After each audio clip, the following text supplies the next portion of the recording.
እሷ ግን እዚህ መምጣት ነው የምትፈልገው። አትመጣም አልኩሽ ማርታ። ይኸውልሽ የቤቱ አባወራ ነኝ አይደለም? ሰላም በፍጹም እዚህ ቤት ውስጥ መምጣት የለባትም ብዬሻለሁ እኮ። ለምን? በቃ አትመጣም አልኩሽ፣ አትመጣም። እሺ ሰላም ደረጀ ሰው ቤት አይምጣ ብሎ አያውቅ። ሰላም ይሄንን ያህል ዓመት ከኛ ጋር ስትኖር እንዲህ ብሏት አያውቅም። አሁን ጭራሽ ወልዳ ሜዳ ትውደቅ እያለኝ ነው። ሰላም ምን ፈልገሽ ነው የደወልሽው?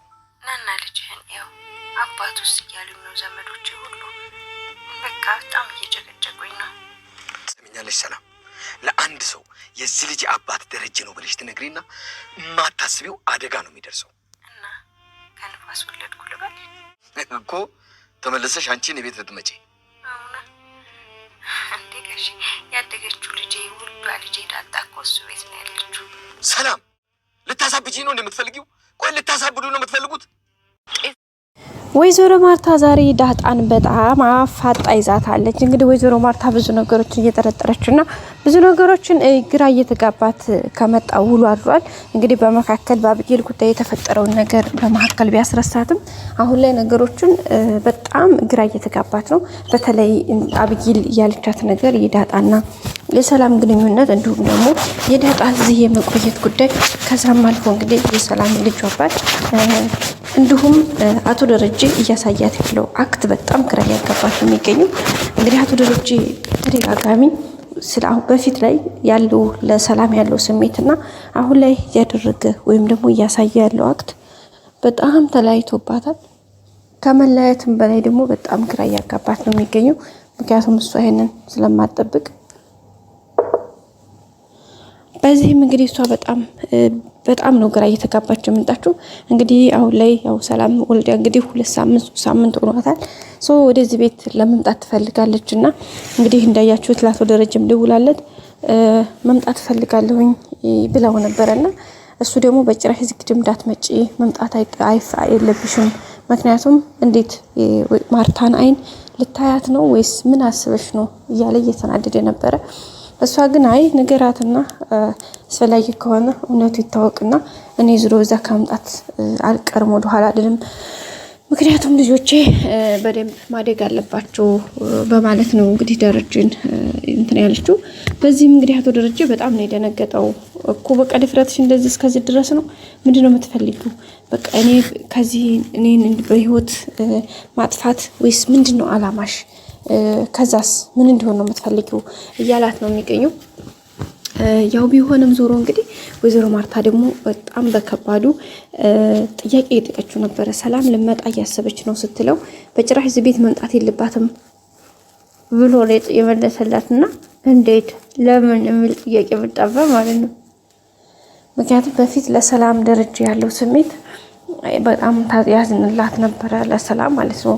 ታሳዝነዋለች ምናምን በቃ ብዙ ነገሮችን ታውቅ ነበርና አሁን ደግሞ ያ ነገር ሙሉ በሙሉ ተቀይሮ ጭራሽ እዚህ ቤት መምጣት የለባትም እዛው ትቀመጥና ምን ረዳት ነገር እንረዳታለን፣ ስፈልግ ቤት ተከራይታ ትቀመጥ ምናምን በቃ አለ አይደለ ስሬስ ትግርድ ያለ ነገር ነው። ወይዘሮ ማርታ በጣም ግራ አጋባት።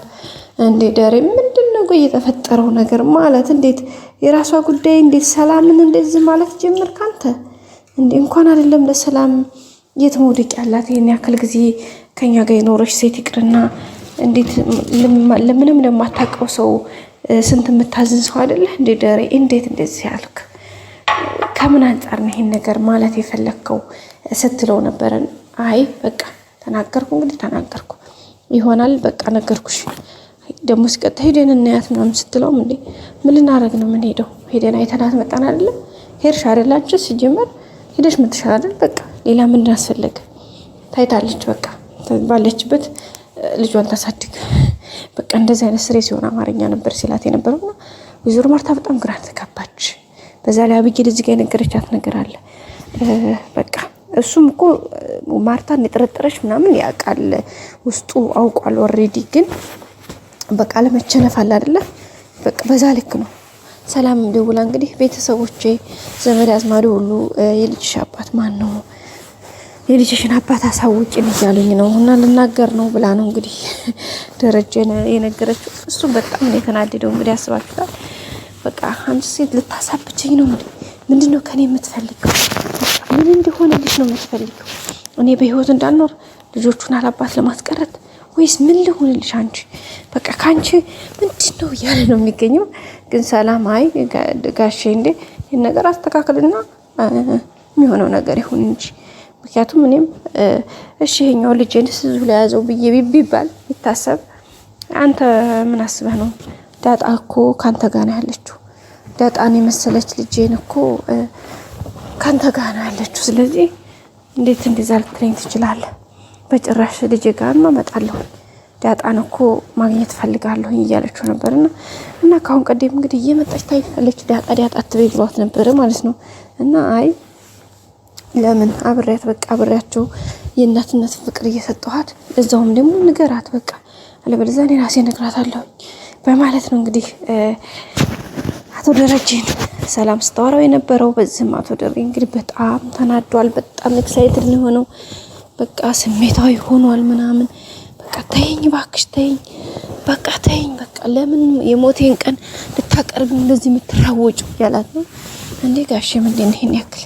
ሰላም ደግሞ ታውቃላችሁ በቃ አሁን እንደ በፊት እኮ በጣም ነበር የምትፈራ ጋይስ። አሁን ደፋር ሆነች ነው የምላችሁ። ደፋር በቃ ለወይዘሮ ማርታ ራሱ ያላትን ስሜቷን ታውቃለች። ግን በቃ ደወሪ ጋይስ ምንም እንትን እያላት አይደለም። አሁን የልጆቿን እንትን ነው እንጂ ያሳሰባት እሷ ስለ ማርታ ምናምን ምንም ጣጣ የላትም። ነገራት ትወቅ፣ እኔ ከምነግራት አንተ ትንገራት እያለች ነው የምትገኘው። እንግዲህ በቃ እንደውም ንገሪያት አንቺ ከፈለግሽ ምናምን ሲላት አይ እኔ አልናገርም እንዴት ብዬ ነው የምነግራት አለኝ ማለት ነው። እና ጋሼ እንዴት አድርጎ ይንገራት? ጉድ እኮ ነው። እና ሰላም እንግዲህ ወደ ቤት እመለሳለሁ እያለች ነው። አቶ ደረጀው መምጣት የለባትም እያለ ነው። እዚህ ጋር ወይዘሮ ማርታ በጣም ግራ ተገብቷታል። ዳጣንም እንግዲህ አፋጣ ይዛታለች። ከሰላም ጋር መቼ ነው የምትተዋወቁት? ከመቼ ጀምሮ ነው? ሲቀጥልስ በባለፈው ሰላም እንግዲህ ጻፈችው ደብዳቤ ላይ ስለ እናትሽ ተጽፏልና ምናምን ብላ ነው እንግዲህ ወይዘሮ ማርታ የነገረችው። ዳጣ በጣም ነው የደነገጠችው። ምክንያቱም የምታውቀው ነገር የላትም እንዳልኳችሁ ዳጣ። ሁሉም ሰው ያው ወደዚህ ሲባል እንጂ ምንም የሚታወቅ ነገር የለም። ናታን እንኳን የሚያውቀውን ነገር አልነገራትም። ምክንያቱም ያው ደረጀ ያለውን ነገር እንደዛ ስላለው ምንም ነገር አልተናገረም ማለት ነው። እና ቤተሰቦቻችን እንግዲህ ከባድ ነው።